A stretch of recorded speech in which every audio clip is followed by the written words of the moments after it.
in terms of who is the man I designed for, you know, I come from really good working class stock, or something that I'm very proud of.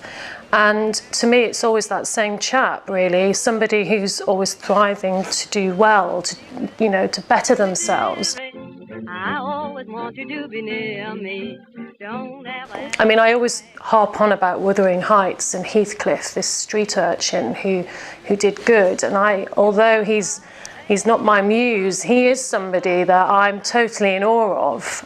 Equally, like my father, you know, I've said before, I have these amazing photographs of him as a teddy boy, and, you know, the chap did well. He brought 2 great kids into this world, and he gave us everything and told us that we could have anything we wanted if we worked hard for it. And that's my, I don't know, that's really where my determination comes from. I am a very determined woman, and I always felt that if I put my mind to something, I don't want to do it half-heartedly. I want to give it 100%. And with Lou Dalton, that's very much the foundation, really. I suppose in terms of aesthetic of who we are, or what I hope that Lou Dalton stands for, it's really hard to kind of nail it. But I've always wanted it to, you know, I wanted it to be considered, thoughtful, and and sense of thought-provoking, but not too out there that, you know, from your average chap to that slightly more avant-garde kind of fellow wouldn't want to aspire to wear it.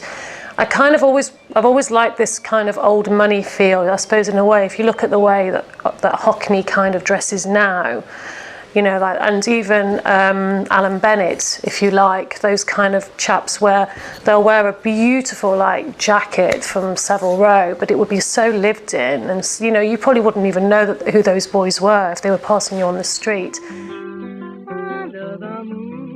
I'm sure Hockney would be a great example to use. That I'm sure he's got an amazing wardrobe back at that time, you know, during like late 60s, 70s or whatever, that he still probably pulls from now and again.